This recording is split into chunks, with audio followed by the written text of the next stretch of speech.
सृष्टि दुनिया सब चल रहे, सब चल। हाँ मैया जी, 16 मई से ये कथा आप श्रवण कर रहे हैं, 22 मई तक ये कथा चलेगी।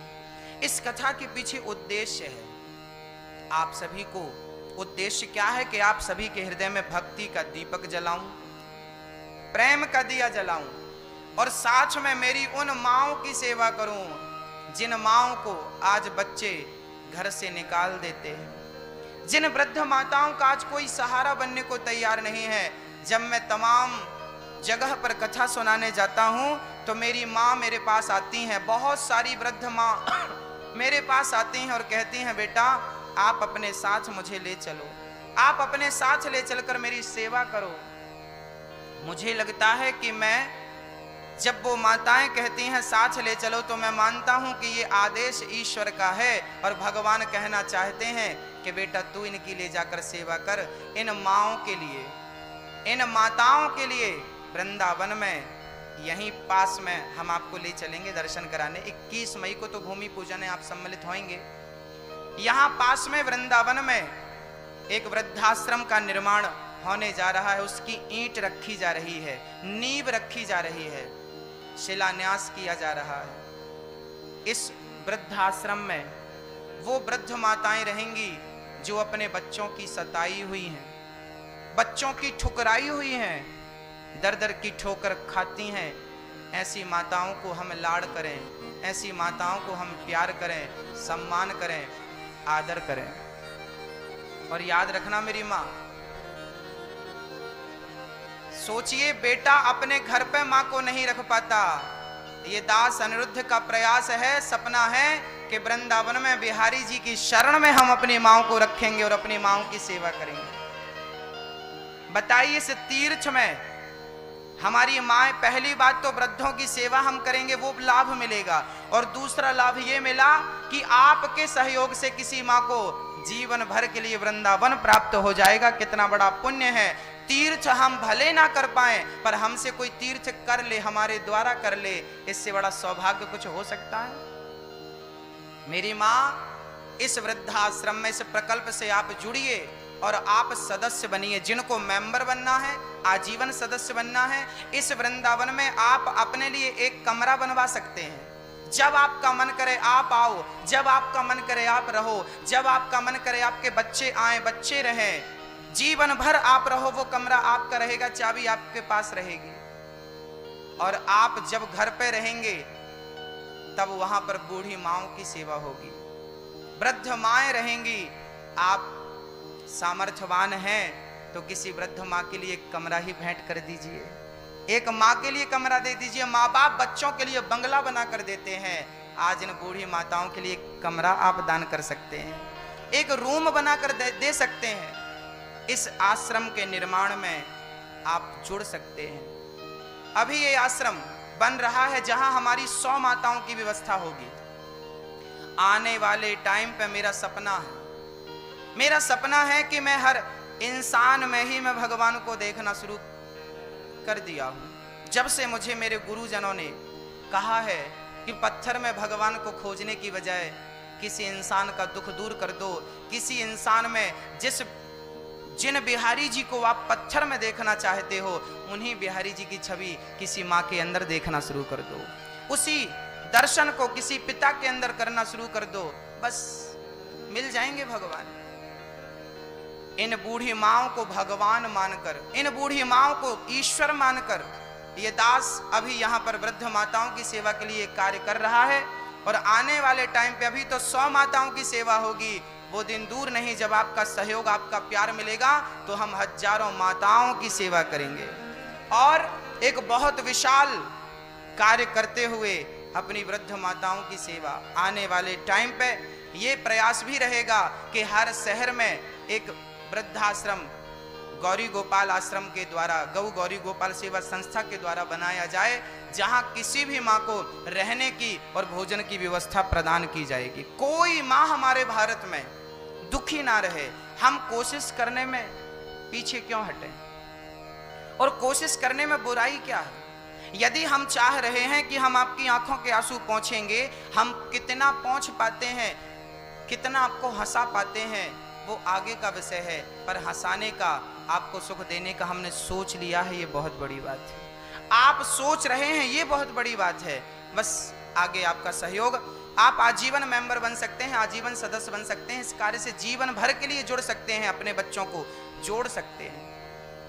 जो आजीवन सदस्य बनेंगे उनका 21,000 रुपये शुल्क रखा गया है। वो 21,000 वृद्धों के नाम से हम बैंक में जमा कर देंगे और उसी के ब्याज से सोचिए कि एक वृद्ध माँ को दोनों टाइम 12 महीने 365 दिन दोनों टाइम का भोजन प्राप्त होता रहेगा आपके सहयोग से। बताइए, क्या हमें इन माताओं की सेवा नहीं करनी चाहिए? क्या हमें इन माताओं के लिए अपने कदम आगे नहीं बढ़ाने चाहिए? भक्तों, आप जितना कर सकते हैं, जितना हम कर सकते हैं उतना हम कर रहे हैं, अपनी सामर्थ्यता के अनुसार कर रहे हैं। जितना आप कर सकते हैं उतना आप करिए, और हम सबको करता हुआ देखकर भगवान बहुत खुश होंगे कि तुमने धर्म के लिए अपने हाथ बढ़ाए तो सही, कुछ तो हुआ तुमसे। हमारी दिल्ली के भक्त, एक भक्त जो आजीवन सदस्य बनना चाहते हैं, उनको जल्दी जाना है दिल्ली, इसलिए मैं उनको आह्वान कर रहा हूं उनका कि वो आएं। और इस कथा में आप सभी दूर दूर से आए हैं। फिरोजाबाद से हमारी मैया जी और हमारे भैया जी आए हैं, इन्होंने भी आजीवन सदस्यता ग्रहण की है। महू से हमारे बहुत सारे भक्त आए हैं, दिल्ली से बहुत सारे भक्त आए हैं, इंदौर से हमारी बहुत सारी माताएं आई हैं, भोपाल से बहुत सारे भक्त आए हैं, पूना से बहुत सारे भक्त आए हैं, नागपुर से बहुत सारे भक्त आए हैं, गुजरात से भी भक्त आए हैं। और पिछली बार इसी जगह पर भागवत का श्रवण करने वाले भक्त उड़ीसा से यहाँ पर आए हैं, पूरा परिवार यहाँ पर है।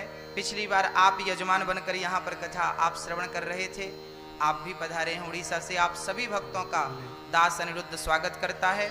आप सभी का परिचय इन 7 दिनों में हम सबको कराते रहेंगे, आपका परिचय सबको कराते रहेंगे। कुछ भक्तों ने इस कार्य से जुड़ करके श्रीधाम वृंदावन में जो वृद्धाश्रम बन रहा है, इस आश्रम में आजीवन सदस्य बनने के लिए कुछ भक्तों ने अपने हाथ बढ़ाए हैं। आइए हम उन तक पहुंचते हैं। बोलिए भक्त वत्सल भगवान की जय हो। श्री राधे, हनी श्री राधे, राधे राधे। एक बार दोनों हाथ प्रेम के साथ खोलते हुए बोलेंगे, बोलिए श्री बांके बिहारी लाल की। बंधुओं, हमारे बीच में गीता कॉलोनी दिल्ली से एक भक्त परिवार यहाँ पधारा है और महाराज श्री की कथा से प्रेरित होकर उन्होंने अभी ही पूज्य महाराज श्री की संस्थान से जुड़ने का संकल्प लिया है और 21,000 रुपए की राशि का योगदान वो श्रीमान विनोद कपूर अपने सुपौत्र गौरव कपूर के साथ में एवं अपनी धर्मपत्नी के साथ में यहाँ पधारे हुए हैं। मैं उनसे आग्रह करूंगा वो आगे आए मंच पर और महाराज श्री से सम्मान पत्र प्राप्त करें। आइए। बाकी आप सभी से भी गुजारिश, आप सभी अपना नाम हमारे कार्यालय पर अथवा हमारे राहुल भैया से लिखा करके अपने नाम की उद्घोषणा करा सकते हैं।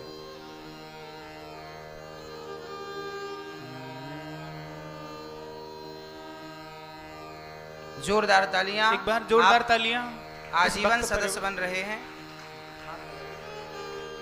बहुत ही सुंदर और नेक भावना जो अभी हम सब के मध्य में बैठकर के कथा से प्रेरित होकर एक भावना, एक दान करने का जो पुष्प अभी अभी इनके हृदय में उठा और उन्होंने उस संकल्प को ग्रहण कर लिया और 21,000 रुपए की राशि का योगदान देते हुए उस वृद्धाश्रम, उस प्रेमाश्रम में योगदान दिया है। बहुत बहुत धन्यवाद। इसी के साथ सरोज जयप्रकाश गुप्ता आप श्री भी दिल्ली से हैं और आप श्री ने भी 21,000 रुपए की राशि का योगदान करते हुए उस वृद्धाश्रम, इस संस्थान में आजीवन सदस्यता प्राप्त की है। मैं इनसे भी गुजारिश करूंगा कृपया शीघ्रता से मंच पर आएं और महाराज श्री से सम्मान पत्र प्राप्त करें।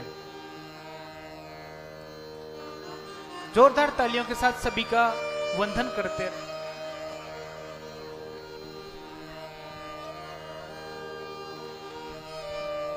और देखिए हमारे बीच में बुजुर्ग माता जी बिल्कुल अभी ही आई हैं और कथा से प्रेरित होकर 21,000 रुपए की राशि की घोषणा करवा रही है। एक बार जोरदार तालियां हमारी इस बूढ़ी माँ के लिए, उनके इस संकल्प के लिए जो ग्वालियर से चलकर हम सबके मध्य में यहाँ वृंदावन में आई हैं।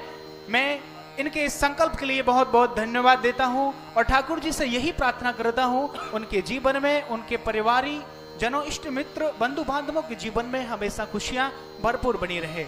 आइए उनसे भी मैं गुजारिश करूंगा महाराज श्री से सम्मान प्राप्त करें। एक बार जय घोष करते हुए पुनः वापस कथा में प्रवेश करेंगे। बोलिए श्री बांके बिहारी लाल की, श्री राधा रानी की जय। जय श्री राधे।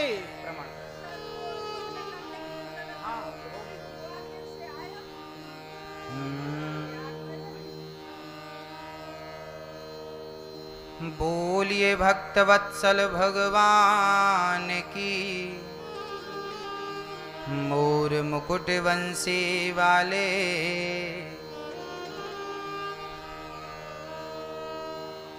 भक्तों, कार्य भी आपका है, करना भी आपको है। कैसे करना है वो आप देख लीजिए। इस यज्ञ में, वृद्धों की सेवा के इस बड़े यज्ञ में हमारी छोटी सी आहुति लग जाए तो बड़ी कृपा है। याद रखना, इस कार्य में सहयोग भी वही कर पाएंगे जिन पर बिहारी जी की कृपा होगी। जिनसे वो लेना चाहता है वही लोग दे भी पाते हैं।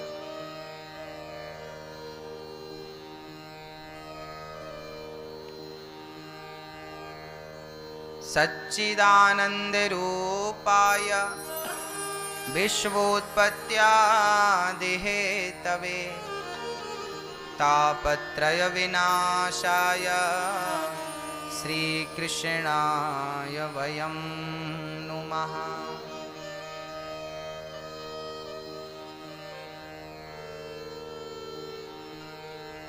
भक्तों, ऐसे परमपिता परमात्मा जो सत्य है, सत्य स्वरूप है, चित स्वरूप है, आनंद स्वरूप है, ऐसे भगवान को हम प्रणाम करते हैं। श्री सुखदेव भगवान की जय हो। सुखदेव जी का जन्म हुआ, आप जन्म लेते ही सन्यासी हो गए। भक्तों, सुखदेव जी महाराज जन्म लेते ही भगवान की ओर चल पड़े। संसार से मन नहीं लगा, संसार में मन लगाने की उन्हें जरूरत नहीं थी।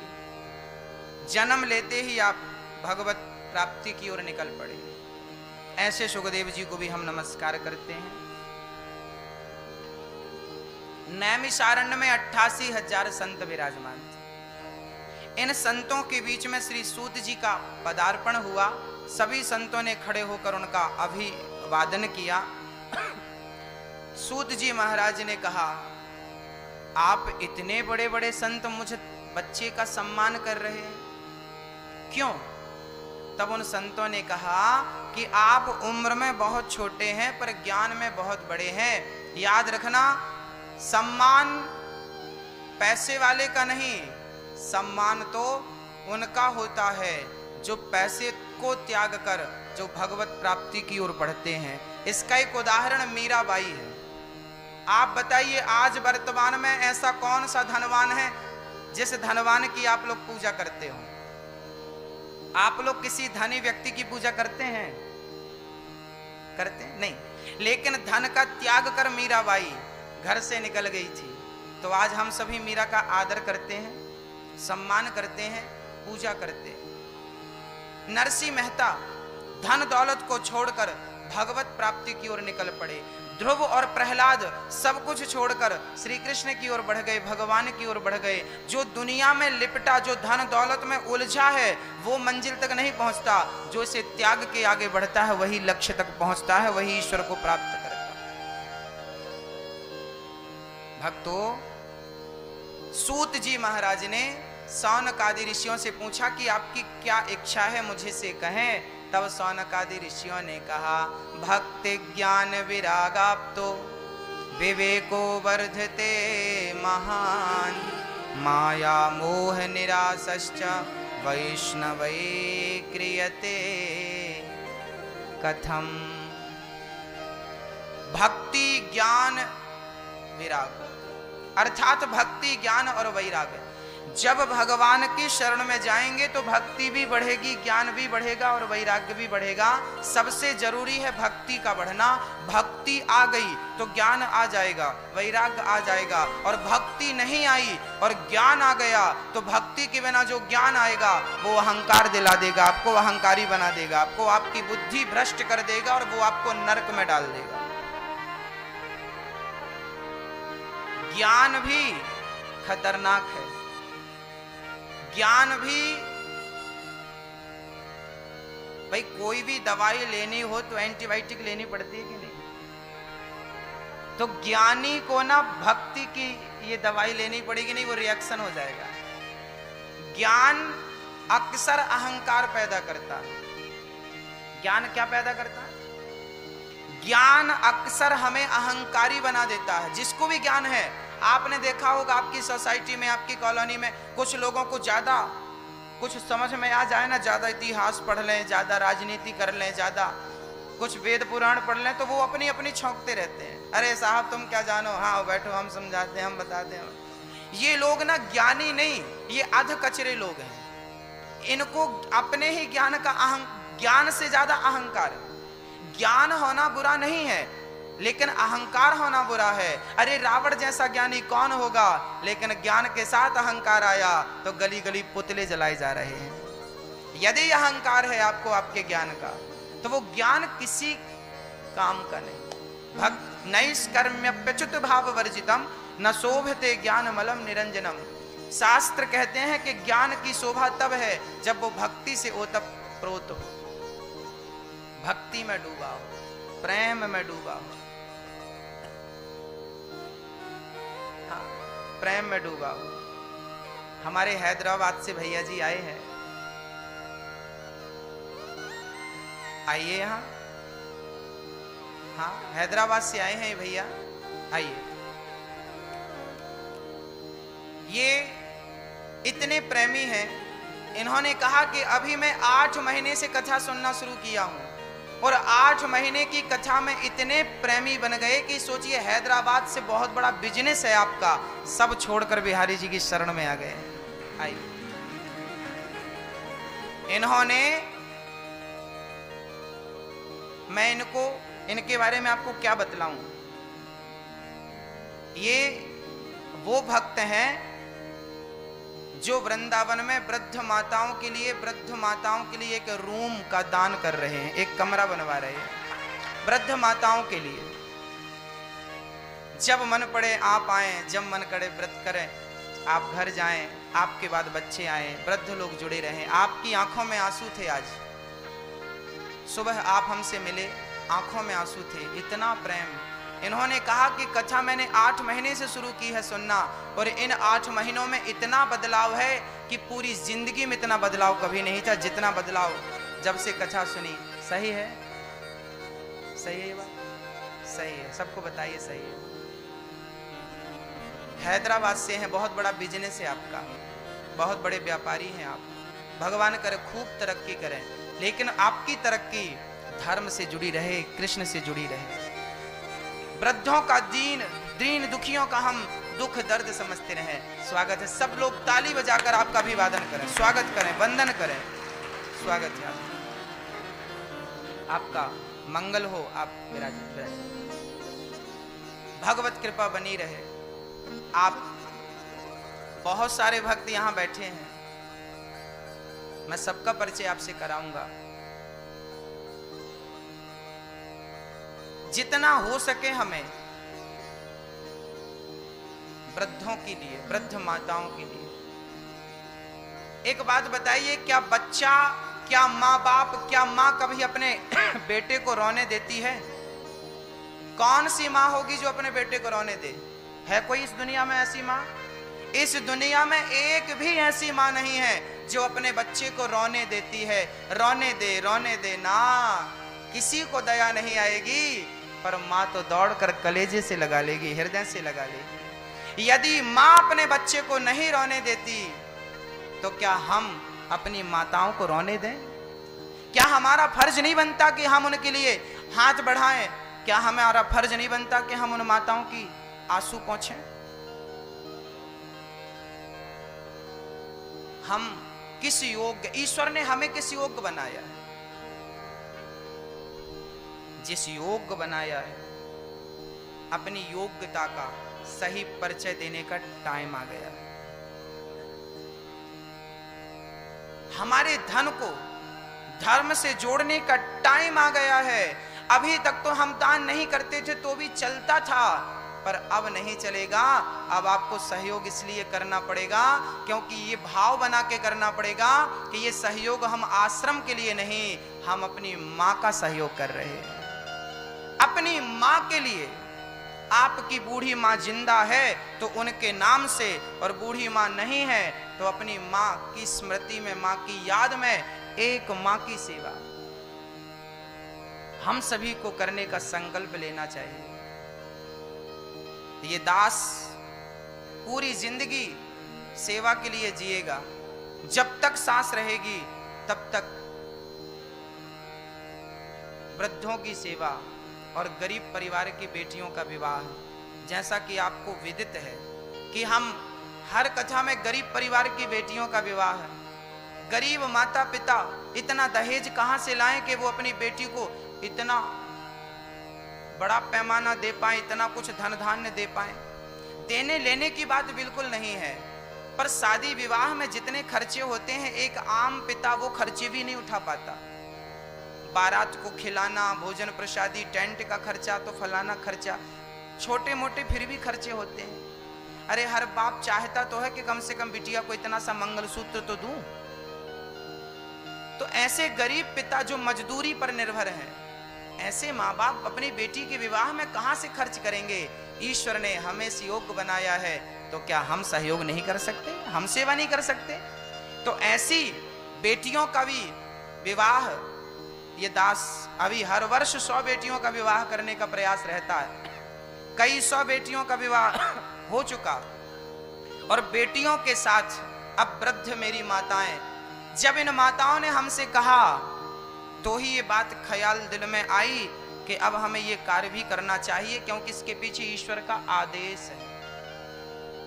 इस आदेश से आप कितने लोग जुड़ना चाहते हैं? इस प्रकल्प से आप कितने लोग जुड़ना चाहते हैं? और आप में से कौन कौन मेरे साथ इस काम में खड़ा है? आप कहें मेरे साथ। कौन कौन खड़ा है मेरे साथ इस कार्य में? हाथ उठा के कहें। जो खड़ा है मेरे साथ वो हाथ उठाएं। मैया जी आप नहीं खड़ी हो मेरे साथ इस कार्य में, माँ की सेवा के लिए? उठाओ हाथ। बस आपका सहयोग, आपकी उपस्थिति ही सबसे बड़ा सहयोग है। जिस प्रकार के योग ईश्वर ने बनाया है, करेंगे हम सब मिलकर करेंगे, और अपनी माताओं की सेवा बहुत अच्छे से करेंगे। आप में से बहुत सारी वो माताएं बैठी हैं जिन माताओं को उस आश्रम की बहुत जरूरत है। आज हमारी एक माँ यहाँ पर आई है, मैं उस माँ से मिलाऊंगा आपको। वो माँ आज ही आई, मेरे से लिपट कर रोने लगी, बेटा मैं आ गई हूँ वृंदावन, अब कह मत देना कि यहाँ से जाओ, बस यहीं बसा लो वृंदावन, यहीं रख लो, बस मेरे प्राण यहीं निकले। अब मैं फिर से नरक की ओर नहीं बढ़ना चाहती, वापस नहीं जाना चाहती। मैंने कहा मेरी माँ अभी तो नींव रखी है, अभी तो साल सवा साल लग सकता है, पर आपका प्यार रहा तो बहुत जल्दी हो जाएगा, और बूढ़ी माँ मेरी जल्दी रहेगी, आशीर्वाद देगी। भक्तों,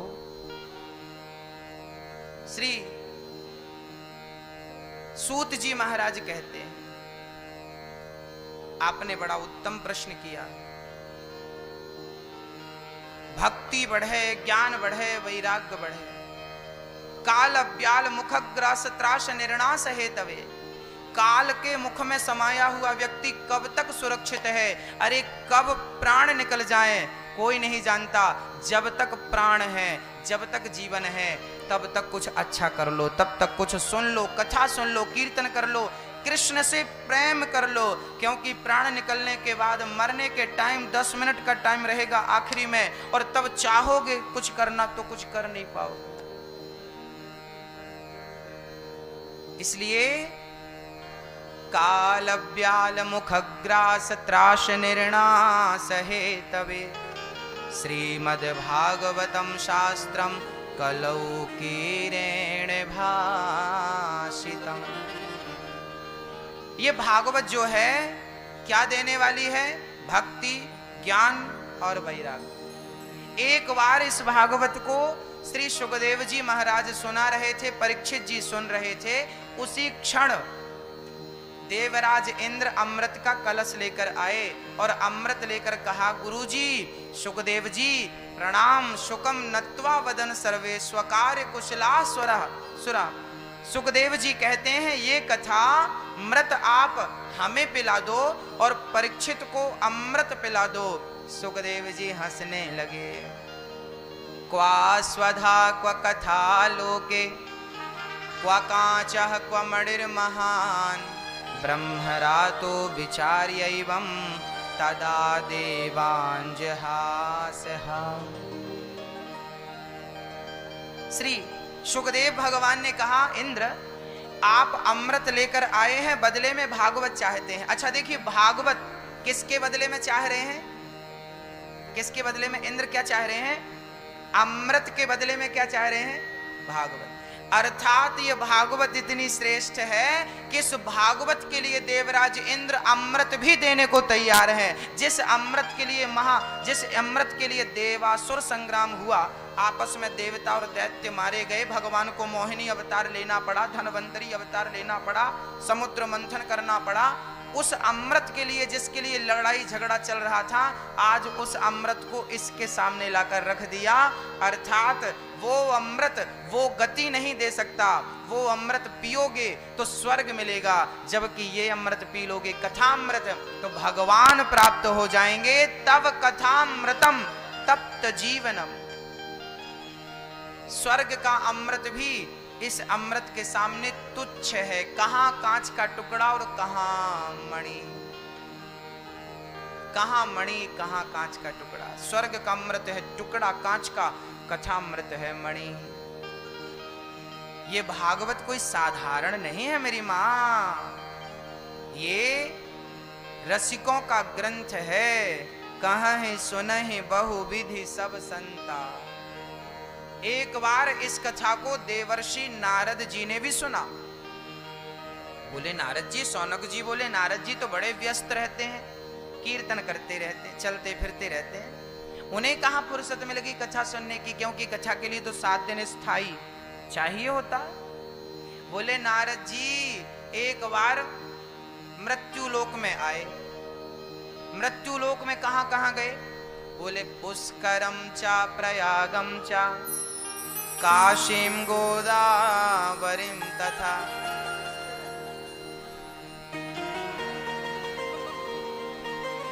श्री सुखदेव भगवान सूत जी कह रहे हैं कि एक बार नारद जी समस्त तीर्थों में गए, सारे तीर्थों में गए, पर कहीं शांति नहीं मिली।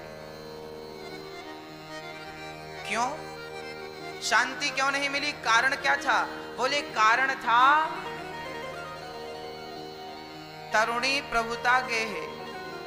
तरुणी प्रभुता गेहे श्याल को बुद्धिदायक कन्या विक्रियणे लोभात् दंपतीनां चकल कनम। नारद जी जब तमाम तीर्थों में गए, पुष्कर, प्रयाग, काशी, गोदावरी, हरिक्षेत्र, कुरुक्षेत्र, रंगनाथ, सारे तीर्थों में गए, ना पश्यम पुत्र मिच्छरमा। नारद जी को कहीं शांति नहीं मिली। तब नारद जी संतों के घर चले गए, वहां भी शांति नहीं। तब नारद जी गृहस्थों के घर आ गए, आप लोगों के घर। किस लिए आए? किस लिए आए? शांति पाने के लिए। पर शांति होए तो मिले, शांति थी ही नहीं मैया जी। अच्छा आपके घरों में शांति है कि नहीं? किस किस के घर में शांति है? सबके घरों, बाकी लोगों के घर पे नहीं है। अच्छा, शांति कहां मिलती है? बाजार में? शांति बाजार में नहीं मिलती, शांति बाहर से लाई ही नहीं जा सकती। शांति तो अंदर का सब्जेक्ट। दुनिया कुछ कहती है, यदि दुनिया कहती है और आपने उसे गौर से सुना तो अशांति है। और यदि आपने सोच लिया कि ना ना मैं इनकी बकवास सुनने थोड़ी आया हूं, सुनूंगा तो कथा सुनूंगा और व्यर्थ समय में भगवान का चिंतन करूंगा। बस जिस व्यक्ति ने ये बात ठान ली कि हमें दुनिया की बात सुननी ही नहीं, बस वो शांति की ओर बढ़ जाएगा। और जो दुनिया की बातें कान लगा लगा के सुने, कई लोगों की आदत होती है बिना मतलब के सुनते रहते। आप कुछ बात करेंगे ना, कोई बाहर बाजू में बैठा होगा, बड़े गौर से उसका पूरा यही फोकस रहता, ये क्या बात कर रहे हैं, जबकि इनसे कोई लेना देना नहीं होता। जिठानी देवरानी की सुनती रहती, क्या बोल रही? सास बहू को सुनती रहती, क्या बोल रही है। मतलब उसको लगता है कि हम लोगों ने गलतफहमी पाल रखी है। सास को लगता है कि बहू तो मेरी बुराई करती होगी, बहू को लगता है सास मेरी बुराई करती होगी, जेठानी को लगता है ये बुराई करती होगी, देवरानी को लगता है ये बुराई करती होगी। अच्छा, ऐसा आप करते हो क्या? करते हो? ऐसा आप करते नहीं हो, पर गलतफहमी। कहते हैं ना, हर चीज की दवाई है शक। शक, शक की कोई दवाई है? संदेह, संदेह। इसलिए कहा करता हूं कि दुनिया में क्या चल रहा है ध्यान मत दो। दुनिया आपके बारे में क्या सोच रही है ध्यान मत दो। बस आप सही मार्ग पे चलते रहो। यदि यहां वहां देखे बिना आप सही चलते गए तो मंजिल आपको निश्चित प्राप्त होगी। एक उदाहरण से समझते हैं। पहले गांव में ना हाथी आता था, आजकल तो पाबंदी हो गई। पहले गांव में, शहर में, गलियों में हाथी आता था। तो कुछ लोग ना, हमारी माताएं हाथी के लिए आरती लेके आती थी वो सामग्री खिलाने के लिए, हाथी को देवता मानकर, जय हो भगवान। जब हाथी चलता था ना, तो कुछ लोग आरती लिए खड़े रहते थे और कुछ कुत्तों को आपने देखा होगा पीछे से हाथी को देख देख कर जोर जोर से भौंकते थे। अब आपसे प्रश्न ये है कि आप हमें केवल इतना बताएं कि हाथी कुत्तों की ओर ध्यान लगाता है कि जो आरती करता है उनकी ओर ध्यान लगाता है? हाथी दोनों की तरफ ध्यान नहीं लगाता। हाथी को इससे भी मतलब नहीं कि कितने लोग भौंक रहे हैं और क्यों भौंक रहे हैं। हाथी को इससे भी मतलब नहीं कि आप पूजा कर रहे हैं तो क्यों कर रहे हैं।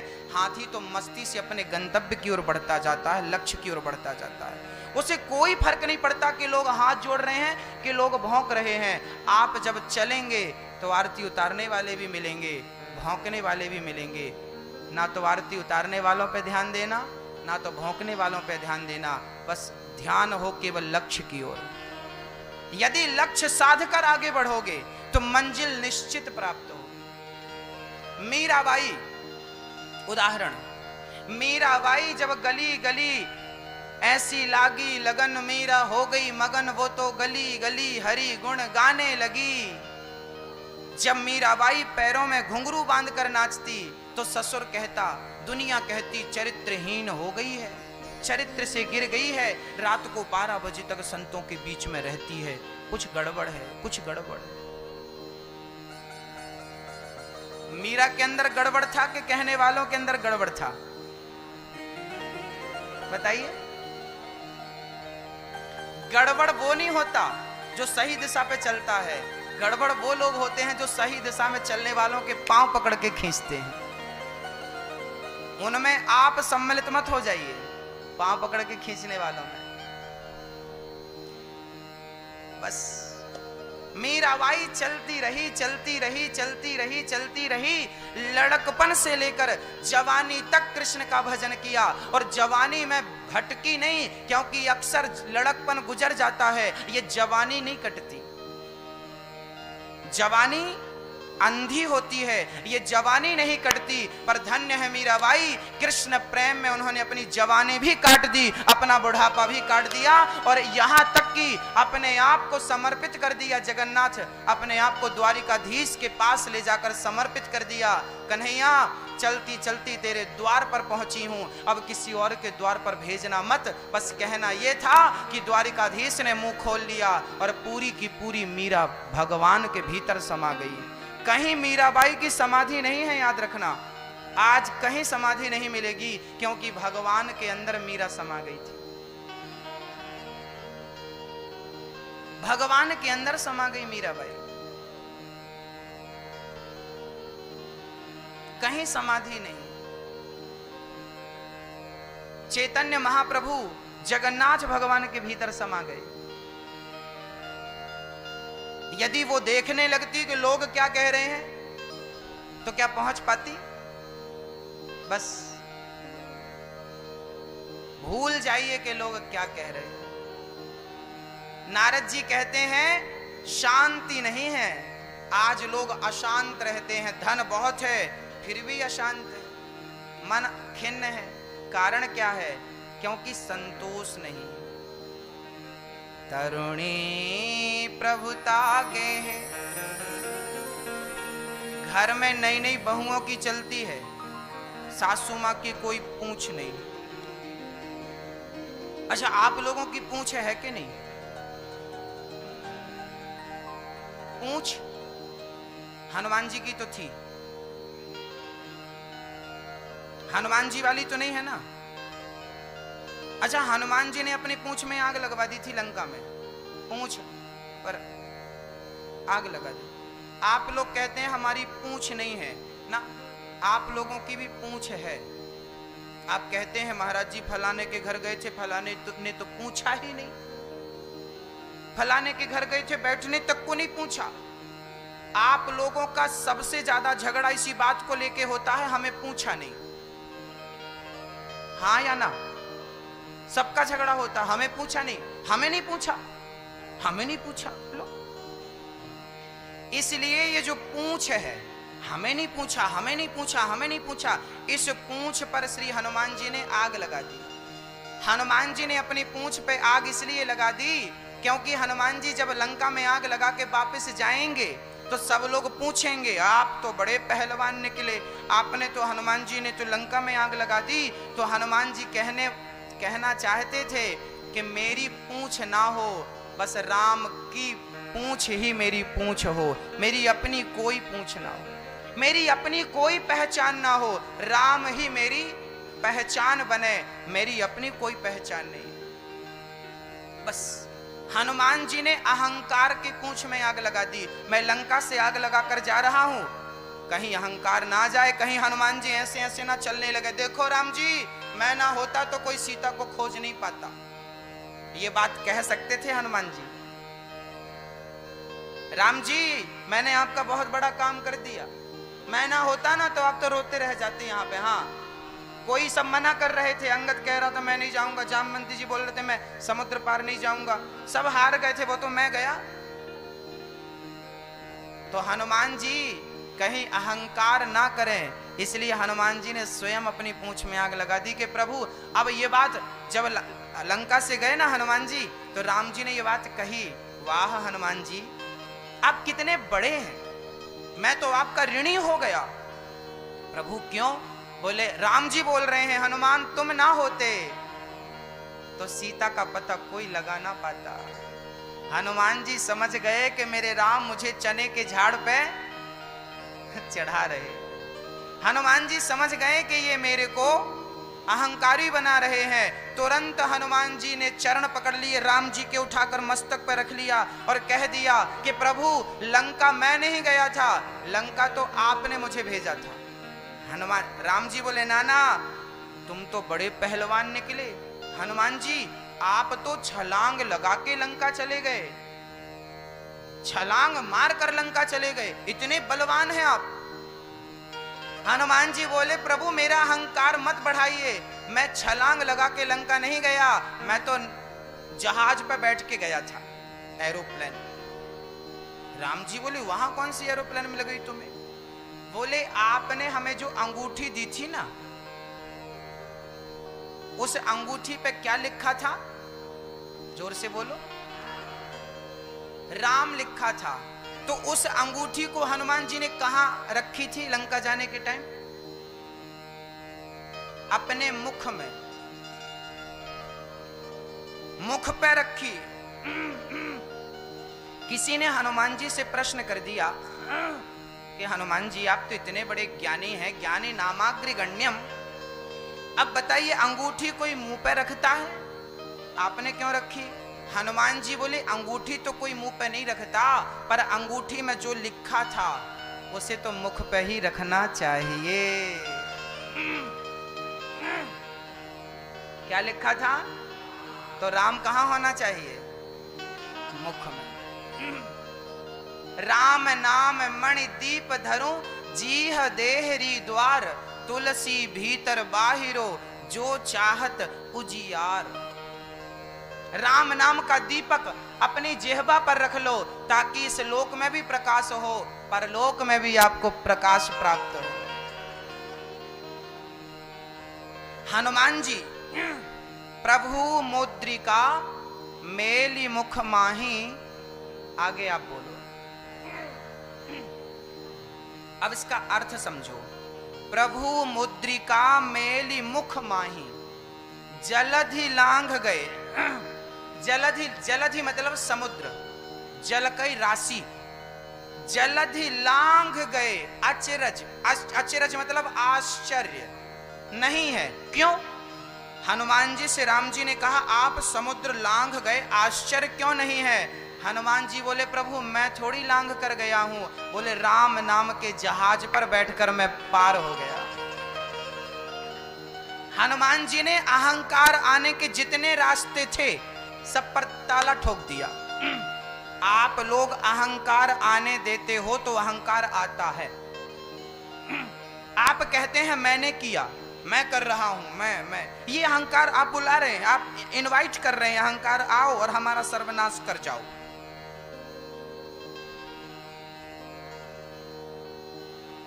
क्यों? कर्ता ईश्वर को क्यों नहीं बनाते? हनुमान जी जैसा कौन होगा? पर उन्होंने कहा कि मैंने नहीं किया, आपकी राम नाम के बल पर मैं गए। तुलसीदास जी भी ये बात स्वीकार कर रहे हैं, जलधि लांघ गए अचरज नहीं।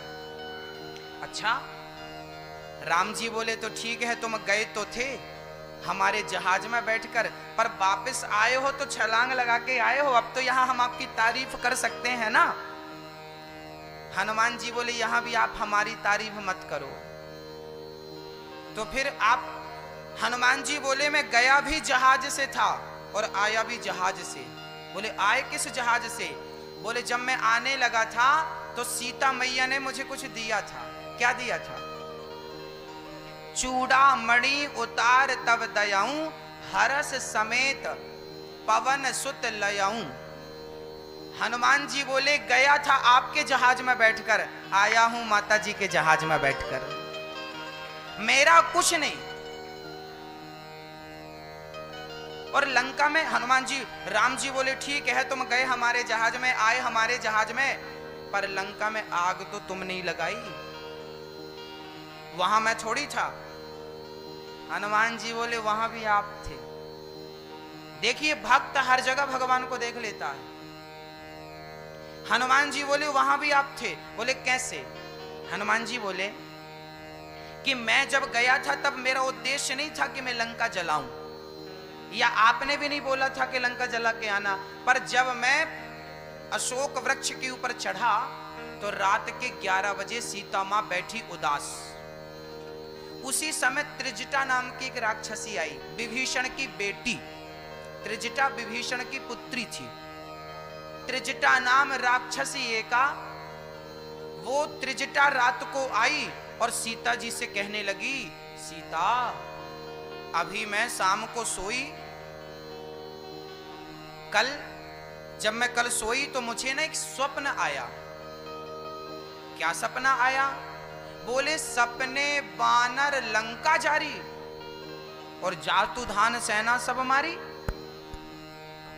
त्रिजटा बोली कि सपने में मैंने देखा कि एक बंदर आया है लंका में और उसने पूरी लंका को जला दिया। अब हनुमान जी सुन रहे थे। हनुमान जी को लगा हो सकता है राम जी की प्लानिंग हो कि मेरे बाद कोई दूसरा बंदर आए और वो लंका का ये प्रोजेक्ट पूरा करके जाए। हाँ, हनुमान जी बोले इस सपने से अपना कोई लेना देना नहीं है। लेकिन त्रिजटा ने कहा कि हुई है सत्य गए दिन चारी। त्रिजटा ने कहा कि मुझे ये सपना 4 दिन के भीतर सत्य होता प्रतीत हो रहा, 4 दिन के भीतर मेरा सपना सच हो जाएगा।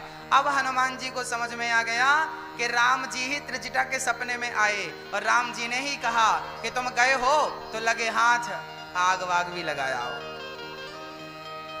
तो फिर हनुमान जी ने राम के आदेश को मानकर, और हनुमान जी बोले प्रभु लंका में सबसे बड़ी समस्या ये थी कि मैं दूसरे के घर पे आग कैसे ढूंढता, हाँ? दूसरे के घर पे मिट्टी का तिल कैरोसिन कहां से लाता। तो आपकी ऐसी कृपा हुई कि उन लोगों ने मेरी पूंछ पे कपड़ा लगा दिया और उनका प्रोग्राम यह था कि वो मेरी पूंछ जलाएं। तो मैंने कहा कि तुम थोड़ी सी जलाना, तुम थोड़ी सी जलती हुई देखना पसंद कर रहे हो, मैं पूरी ही जला के तुम्हें गदगद कर देना चाह रहा हूं। तो हनुमान जी बोले कपड़ा उनका, तेल उनका, आग उनकी। हमको लगा सब उनका है तो फिर उनके घर पे आग भी लगे। जब दूसरों की पूंछ पे आग लगा रहे हो आप, जब दूसरों के शरीर में आप आग लगाने का सोच रहे हैं, तो फिर जिनके घर पे हनुमान जी ने उन्हीं का घर जलाया जिनने हनुमान जी की पूंछ पे आग लगाई या पूंछ पे आग लगने से बड़े खुश थे, इसलिए पूरी लंका में आग लगी, बस एक घर बचा। किसका? उलट पलट लंका सब जारी, कूंद परा पुनि सिंधु मझारी। एक विभीषण कर ग्रह नाही, सारे घरों में आग लगी, विभीषण का घर बच गया। अब विभीषण के ऊपर प्रेशर बन गया। रावण सोचा कि ये विभीषण जरूर उस बंदर से मिला था, इसलिए इसके घर में आग नहीं लगी। अब देशद्रोह का केस लगने वाला था। विभीषण तो बड़े चिंतित। विभीषण ने हनुमान जी से कहा सबके घर में आग लगाई तो हमारे घर पर भी आग लगा देते, हम कम से कम संदेह में तो ना आते। अब सारे लोग हमसे पूछ रहे तुम्हारा घर क्यों नहीं जला, तुम्हारी मिली भगत रही होगी। अब सब हमको ऐसा कह रहे। हनुमान जी बोले भाई घर पे आग तो मैंने लंका पे आग लगाई, पर मैं क्या लगाऊंगा, मैंने तो थोड़ी सी लगाई। लंका में आग नहीं लगी, लंका तो सोने की थी, सोने पे कभी आग नहीं लगती। लंका पे आग नहीं लगी, रावण के अहंकार में आग लगा दी। जो अहंकार की नगरी थी उस अहंकार को नष्ट किया है हनुमान जी ने आग के माध्यम से। जिसका अहंकार था उसका नष्ट हुआ, जिसका अहंकार था ही नहीं वहां नष्ट होने का सवाल ही नहीं। तो विनाश उनका ही होता है जो अहंकारी होते हैं, जो अहंकारी होते ही नहीं उनका विनाश क्यों होगा? समझ में आया? तो हनुमान जी जैसा दिग्गज, बुद्धि के देवता, बल के देवता, सब कुछ है, अष्ट सिद्धि नव निधि के दाता, असवर दीन जानकी, जिसके पास अष्ट सिद्धि है, नव निधि है, संसार का सारा सुख पांव में पड़ा है, आज वो हनुमान जी राम के चरणों में पड़े हैं। बताइए राम से बड़ा सुख क्या हो सकता? राम से बड़ी पूंजी क्या हो सकती है? हम सुख के पीछे भाग रहे हैं और हनुमान जी राम के पीछे भाग रहे हैं, तो सुख कहां है? समझ लो ना। हाँ, हनुमान जी अहंकार के सारे दरवाजे बंद कर रखे थे, उन्होंने अहंकार को आने ही। और हम लोग क्या करते हैं? अहंकार को आओ आओ अहंकार आओ। हाँ, हम लोग बहुत अहंकार करते हैं। आप लोग नहीं करते, बहुत सारे लोग करते हैं। हम निवेदन करते हैं। अच्छा, आपसे मैं एक प्रश्न करता हूं, आपके पास ऐसा क्या है जिसका आप अहंकार कर सको? ऐसा है आपके पास? धन है, दौलत है, शरीर है, किस चीज का अहंकार है? अहंकार तो हनुमान जी को था एक चीज का, राम दूत मैं मातु जानकी। हनुमान जी क्या बोले? सीता मैया ने कहा कौन हो तुम? राम दूत मैं कौन हूं? मैं अहंकार से कहता हूं, मैं गर्व से कहता हूं कि मैं राम के चरणों का पुजारी हूं, राम के चरणों का दास हूं, मैं राधा नाम का पुजारी हूं, मैं कृष्ण नाम का पुजारी। अहंकार हो हाँ, पर भक्ति का अहंकार ना हो जाए जरूरत से ज्यादा, नहीं वो भी पतन का कारण है। भक्ति करना अच्छा है, पर अहंकार उसमें भी नहीं जुड़ना चाहिए। मैं सेवक हूं राम का, बस यहां तक ठीक है, सीमित। श्री सूत जी महाराज कहते हैं कि नारद जी महाराज जब गृहस्थों के घर में गए, अपार अशांति थी। घर में नई नई बहुओं की चल रही थी, सासू मां की पूंछ। तो आज से आप लोग भी अपनी पूंछ पे आग लगाएंगे। कौन सी पूंछ? अहंकार की पूंछ। कौन सी पूंछ मेरी मां? जोर से बोलो, कौन सी पूंछ? अहंकार की पूंछ में आग लगा दीजिए, नष्ट कर दीजिए अपने अंदर के अहंकार को। श्री नारद जी महाराज ने कहा, मैं समस्त तीर्थों में गया, शांति नहीं मिली। आजकल संबंध नहीं होते, आजकल तो सौदे होते हैं। पति पत्नी में झगड़ा चलता रहता, शादी विवाह में दहेज की डिमांड होती है। ये बड़े दुखद समाचार नारद जी ने सुनाए। नारद जी बोले, तब मैं सारे तीर्थों का भ्रमण करता हुआ वृंदावन आया। नारद जी भी वृंदावन आए, और जब यहाँ आए तो यहाँ देखा कि एक 16 साल की कन्या लेटी थी, एक बूढ़ा बाजू में सो रहा था, एक बूढ़ा इस तरफ सो रहा था। बूढ़ी बूढ़ी स्त्रियां पंखा झलका रही थीं। नारद जी बोले, यहाँ तो स्त्रियों का मेला है, मुझ संत का क्या काम? तब वो स्त्री बोली, महाराज जी रुक जाइए, भो भो साधु क्षणम तिष्ठ, मच्चिंतामपि नाशय, दर्शनम तव लोकस्य, सर्वथा घेहरम परम। एक पल के लिए रुक जाओ, एक पल के लिए। नारद जी जाने लगे, भक्ति चरण पकड़ती है, एक पल के लिए रुक जाओ। संत बोले, क्यों? संतों ने कहा, क्यों रुक जाऊं? नारद जी बोले, भक्ति ने कहा, मेरे बच्चे का दुख दूर कर दीजिए। नारद जी बोले, तुम कौन हो? बोले, ये मेरा